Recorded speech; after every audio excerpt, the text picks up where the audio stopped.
l'heure du JT, bonjour, ravi de vous retrouver sur 8 Mont Blanc. Nous sommes le vendredi 6 octobre 2017.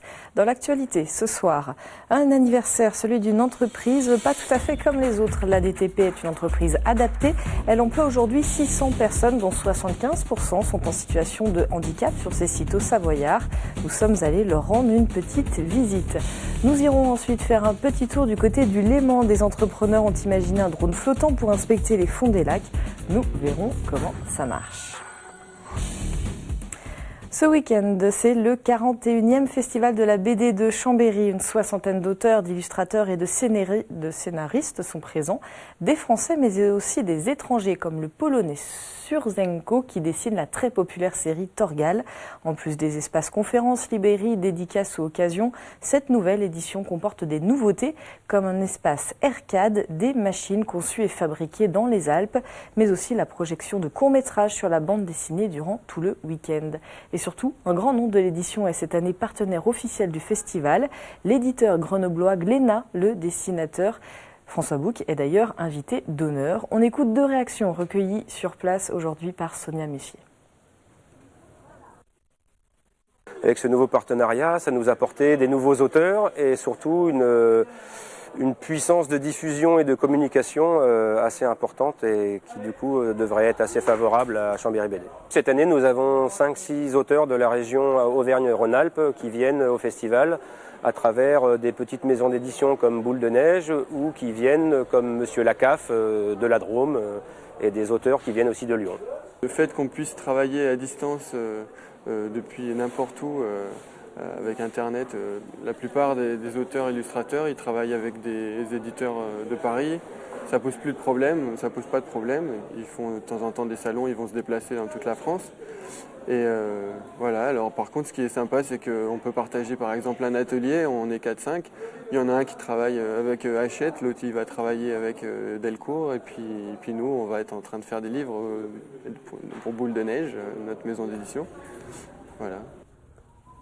Et sachez que l'entrée est gratuite pour les moins de 11 ans. On l'a appris ce matin, le prix Nobel de la paix récompense la campagne internationale pour l'abolition des armes nucléaires, une coalition basée à Genève.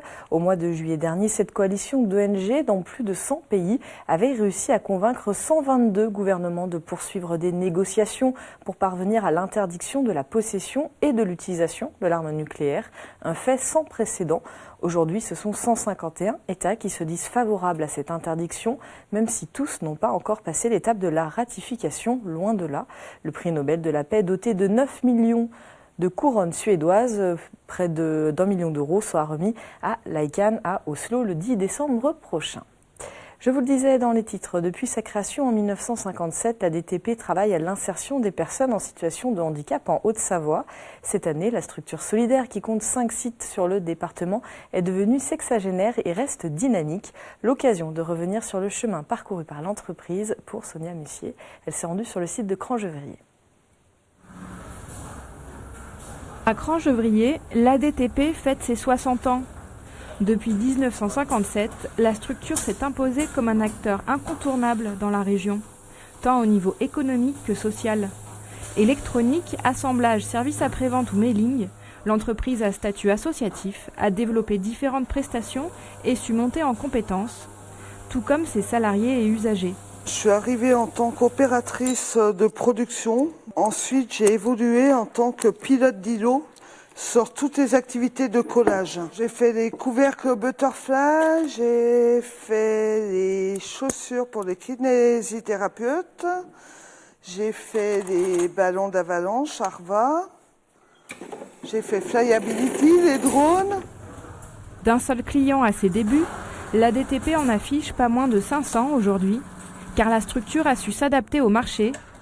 Elle réfléchit aujourd'hui davantage comme une entreprise à part entière. Progressivement, l'impact économique est devenu plus important. ADTP a dû avoir des approches stratégiques, a dû adapter son offre à l'évolution des besoins de ses clients, a dû faire évoluer son organisation également. L'entreprise ne perd pas pour autant de vue sa fonction première, l'insertion des personnes en situation de handicap. C'est pour lier ces deux exigences, solidarité et rentabilité, qu'un nouveau bâtiment a vu le jour sur son site du Thiou.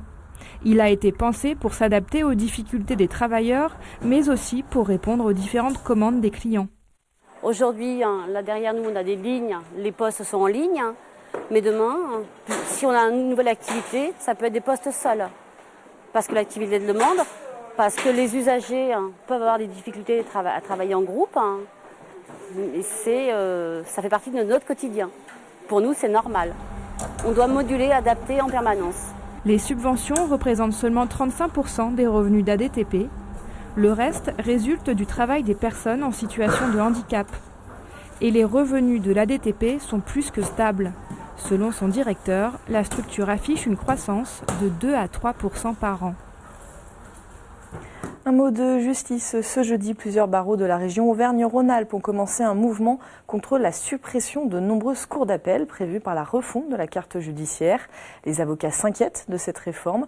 Le gouvernement prévoit en effet de ne conserver qu'une ou deux cours d'appel par région, ce qui signifie qu'il y en aurait seulement un peu plus d'une douzaine contre les 30 actuelles. La cour d'appel de Chambéry serait donc amenée à disparaître au profit de Grenoble et Lyon, mais rien n'est encore confirmé.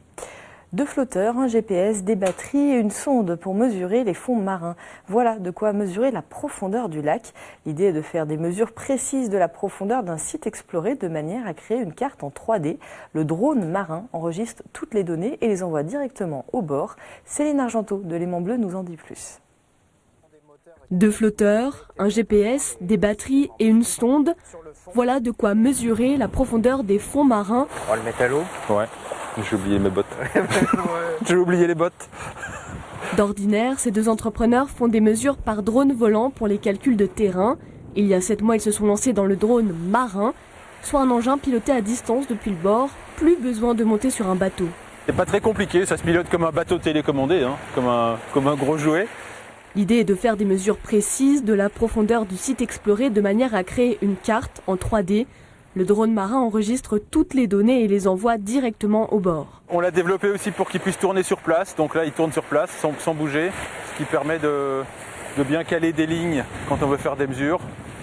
Une technologie utilisée récemment au port des Eaux-Vives. Le client nous a demandé de cartographier finement l'envasement du port pour anticiper et bien connaître les volumes en jeu pour des travaux de désenvasement pour ce port. Donc là, le bateau a permis de fournir une cartographie précise de ces données et les travaux vont avoir lieu prochainement sur la base de ces informations. Olivier et Arnaud espèrent améliorer encore leur technologie pour être de plus en plus précis dans leurs mesures.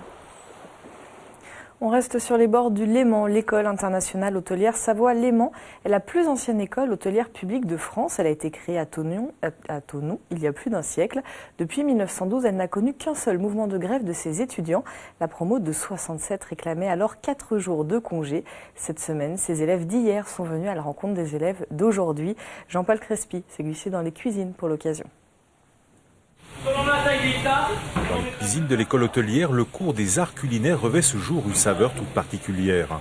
Emmené par un ancien chef des cuisines d'Alain Ducasse, aujourd'hui professeur à l'école et ancien élève, les lycéens se confrontent aux apprentissages pour préparer un repas festif pour des anciens élèves qui fêtent les 50 ans de leur rentrée dans l'établissement. De la théorie à la pratique, ils savent qu'ils seront jugés sur les plats qu'ils proposeront. Je les remercie de venir dans leur lycée, ça veut dire qu'ils ont quelque part un bon souvenir. Et puis surtout, je leur conseillerais d'échanger avec la nouvelle génération parce que l'expérience, c'est unique. Ça amène des compétences, ça amène une vision, des échanges entre différentes personnes, cultures, surtout qu'ils ont certainement beaucoup voyagé. Et donc ça, c'est toujours riche d'enseignements pour la nouvelle génération qui a soif d'apprendre, qui doit construire dans l'échange.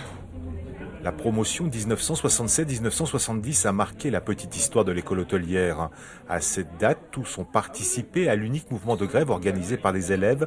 Leur revendication, 4 jours de congé aux vacances de Toussaint. Mais ça fait rien, ils étaient bons élèves quand même. La preuve, c'est qu'ils ont eu des réussites professionnelles intéressantes. C'est le seul mouvement. C'est aussi l'histoire de l'école. Ça fait partie de l'histoire de l'école. Puis ça a amené des modifications profondes. Juste après notre grève, puisqu'on s'était organisé avec un self-service, eh bien, comme par hasard, 3 ans après, le self-service était en rigueur au lycée hôtelier de Thonon, pour les élèves du moins. Donc, c'est pas tout à regretter. Nous étions les 68 arts juste après. En 50 ans, l'école a changé de visage et le poêle à charbon dans la cuisine de l'école n'est plus qu'un lointain souvenir. Aujourd'hui, l'école hôtelière Savoie-Léman se féminise et le modèle pédagogique s'affine. Quant à nos anciens, rien ne les a détournés de leur repas festif.